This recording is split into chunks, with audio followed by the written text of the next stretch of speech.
In our previous lesson, we were introduced to the rule of Qutbuddin Aibak, who was the founder of the Mamluk or the slave dynasty. Now, what happened after Qutbuddin Aibak died? We talked about how Qutbuddin Aibak in 1210 accidentally died when he fell off his horse while playing polo. Now, this was a very sudden situation. What happened right after that? After Aibak died in 1210, his son-in-law called Iltutmish ascended the throne. So, after Aibak's death in 1210, it was his son-in-law Iltutmish who came to power. With this, I suppose certain questions are coming to your mind. Why was it Qutbuddin Aibak's son-in-law who came to power? Didn't Aibak have any son of his own? Yes, he did. In fact, after Aibak's sudden death in 1210, local nobles appointed Aibak's son Aram Shah as the Sultan. But nobles from other parts of the territories were opposing that idea. Instead, they proposed that Aibak's son-in-law, that was Iltutmish, who should come to power. That is, Aibak's rule will now be replaced by the reign of Iltutmish. Why is it so? That is, why did these nobles suddenly propose the idea that his son-in-law should ascend the throne? It is because by virtue of distinguished service, Iltutmish had become very close to Aibak. In fact, Aibak called him his own son. It is for this reason that the nobles appointed Iltutmish as the ruler after the death of Aibak in 1210. Now, what happened after this? We just discussed that Aibak suddenly died in 1210. So, in that very year, it was Aibak's son-in-law Iltutmish who came to power. Now, from which year to which year did Iltutmish rule? Iltutmish was the Sultan of the Mamluk or the slave dynasty from 1210 to 1236. This was the period when Iltutmish ruled this dynasty. Soon after Iltutmish came to power, he assumed the title of Shamsuddin. What does this title mean? This title means that he was the son of the religion. So, he assumed this title Shamsuddin, that means son of the religion. Now, for one major reason, it is Iltutmish who could be considered the real founder of the Delhi Sultanate. In our previous lesson, we talked about how Qutbuddin Aibak founded the Mamluk dynasty under Delhi Sultanate. But why are we calling Iltutmish the real founder of the Delhi Sultanate? Let us now try to find an answer to this question. It is because under the rule of Iltutmish, the capital of the dynasty was shifted from Lahore to Delhi. Now you must be remembering that when Qutbuddin Aibak came to power, that is when he established the Mamluk dynasty, he set Lahore as his capital. But now, after his death, that is when Iltutmish came to power, he shifted the capital from Lahore to Delhi. This marks the formal foundation of the Delhi Sultanate. So, it is for this reason that Iltutmish is often attributed to as the real founder of the Delhi Sultanate. It was under the rule of Iltutmish that several administrative and political decisions were made. It is on account of this decision to not permit Delhi to become a part of the Central Asian politics, Iltutmish could stop the invasion of Genghis Khan. Now, this brings us to two sets of questions. One is, who was Genghis Khan? And the second question that we should be asking is, what was happening in the Central Asia? Let us now find that out. Genghis Khan was the greatest ruler of the Mongols. He had devastated many Muslim empires in Central Asia. He also chased Iran's ruler Mangbarani, who then escaped to Afghanistan. From there, Mangbarani sought help from Iltutmish, but Iltutmish refused to help, saying that the climate of Punjab will not suit Mangbarani. Though this reply that Iltutmish sent to Mangbarani was not in accordance with his humanitarian ideas, this was a very strategic and diplomatic response. Now, why are we considering this a very wise and diplomatic trick on the part of Iltutmish? Because Iltutmish knew that if he provided any protection, help or shelter to Iran's ruler Mangbarani, this would mean that he would incur the wrath of the Mongols and Genghis Khan in particular. So, when Mangbarani asked for help, Iltutmish simply refused to help him. And in this way, Iltutmish could avoid the Mongols' invasion of India. So, on account of this very diplomatic strategy, on account of this very wise response, Iltutmish could save his infant Muslim empire from the wrath of the Mongols. So, by refusing to help Mangbarani, Iltutmish could save his empire from Genghis Khan and the Mongols. In this way, he did not permit Delhi to become a part of Central Asian politics. It is under the rule of Iltutmish that the slave dynasty underwent an expansion of its territories. So, Iltutmish expanded the territories of the slave dynasty. What did he do? He conquered the Rajput chiefs of Ranthambore. Along with that, he also brought under the control of his dynasty areas like Bihar and Bengal. Soon after, he went on to conquering the province of Sindh. Along with these areas and these provinces, Iltutmish also conquered certain cities. Cities in the likes of Varanasi, Badaun, Kannauj and Ujjain. So, with this we can see that Iltutmish expanded the territories of the slave dynasty. He gave the slave dynasty a new dimension by expanding the empire. Now, along with certain administrative decisions that Iltutmish made, one was the purchase of slaves. Now, to understand this, let me give you a little backstory. Iltutmish is considered a slave of a slave. What does that mean? Iltutmish himself was a slave of Qutub Minar, and Qutub Minar was in turn a slave of Muhammad Ghori. So, Iltutmish was a slave of Qutub Minar, who was again a slave of Muhammad Ghori. It is for this reason that Iltutmish is considered a slave of a slave. So, Iltutmish almost naturally favored slaves.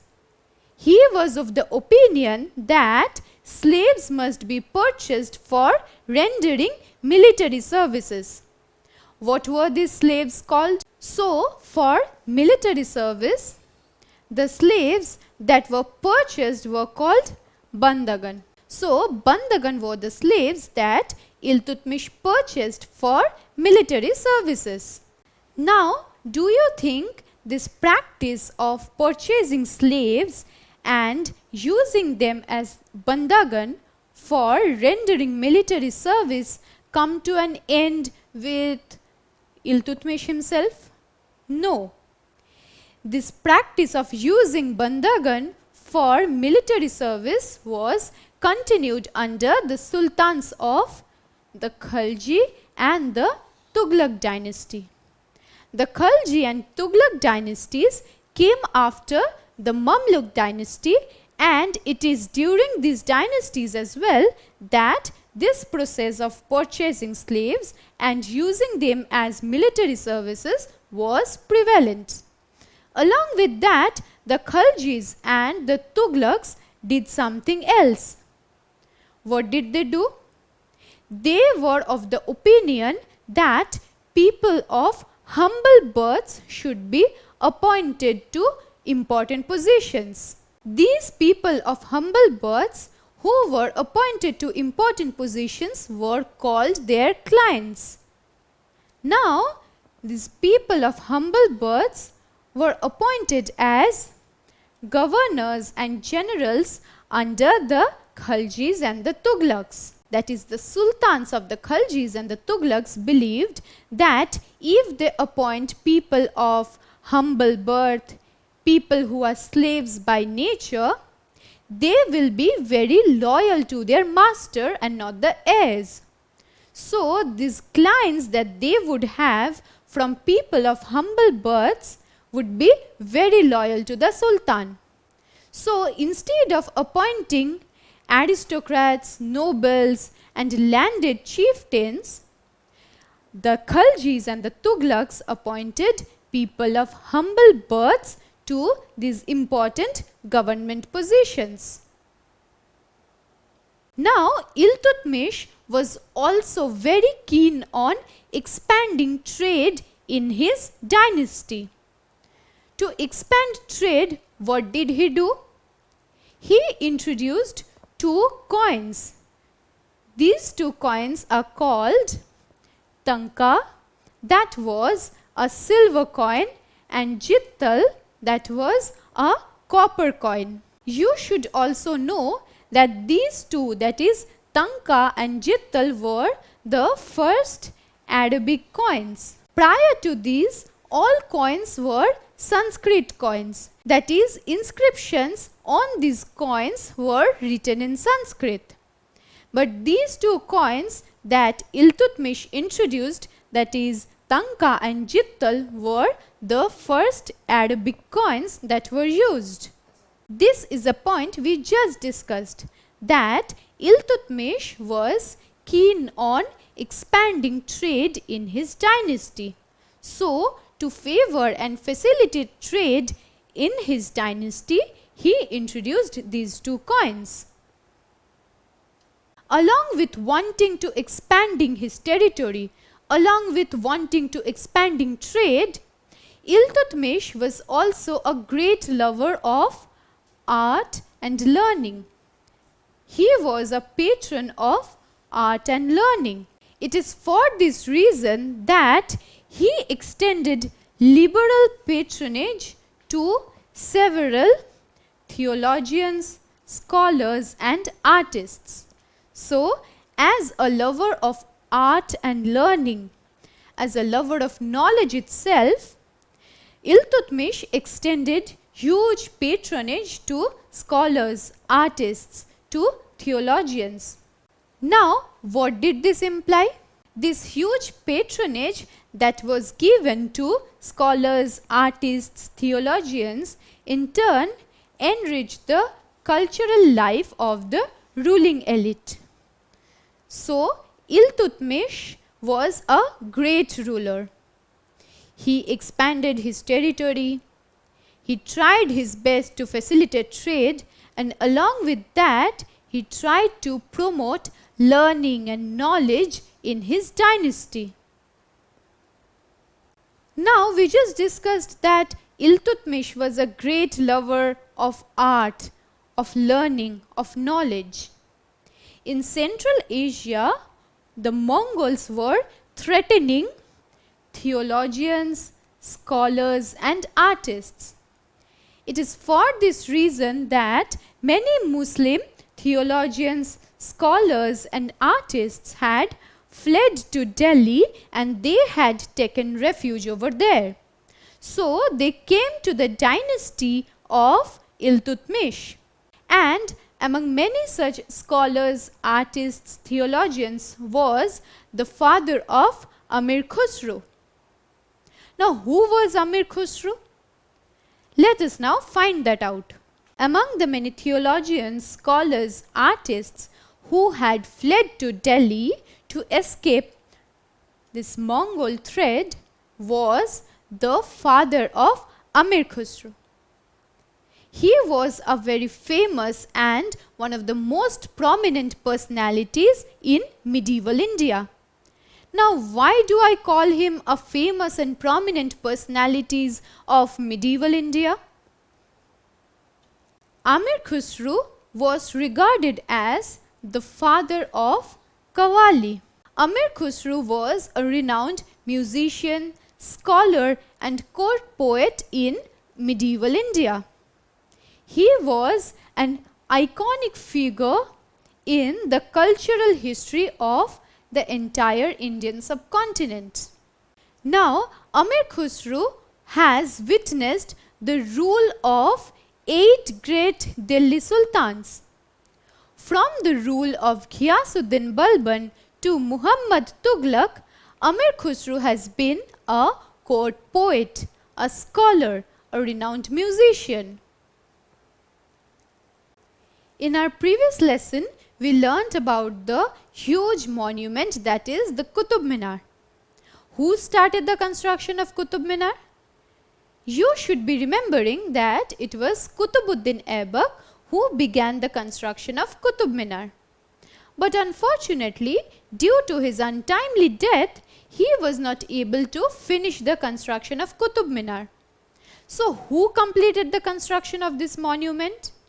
It was Iltutmish who completed the construction of Qutub Minar along with the huge mosque that is Quwat al-Islam Mosque in Delhi.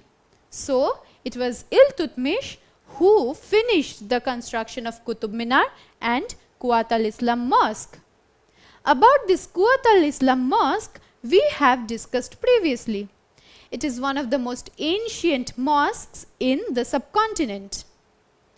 It has survived the ravages of time and it still exists as a huge beautiful mosque. It is situated in the Qutub complex of South Delhi. So, it was during the rule of Iltutmish that the construction of Qutub Minar and Quwat al-Islam Mosque was completed. What you see here is the map of present day India, and it is in the city of Delhi that Qutub Minar is located. This is how the monument Qutub Minar looks, and it is located in New Delhi. And this image shows you the huge, the beautiful mosque that is Quwat al-Islam Mosque. It is also located in New Delhi in the Qutub complex of South Delhi. Now, before proceeding with our lesson, let me ask you a question. Who completed the construction of Qutub Minar? Was it Qutubuddin Aibak, was it Iltutmish, or Alauddin Khilji, or Ghiyasuddin Balban? Yes, you are right. It was Iltutmish who finished the construction of Qutub Minar. The last lesson had us discussing how Qutubuddin Aibak started the construction of the Quwat al-Islam Mosque. So, it was the Quwat al-Islam Mosque that Qutubuddin Aibak began constructing. Now, why did he construct this mosque? He thought of making this as a Jama Masjid or a Friday mosque. So, this was the purpose for which Qutubuddin Aibak started the construction of the Quwat al-Islam Mosque. Now we discussed how Qutubuddin Aibak met an untimely death in 1210. Now what happened to the construction that had already begun under Qutubuddin Aibak? Iltutmish, who succeeded Qutbuddin Aibak, added 3 new structures to the Quwat al-Islam Mosque. Now, Iltutmish was a sultan under the slave dynasty. This dynasty was followed by the Khalji or the Khilji dynasty. It was during the rule of the Khalji dynasty that the Khalji Sultan Alauddin Khalji further expanded this Quwat al-Islam Mosque. What did he do?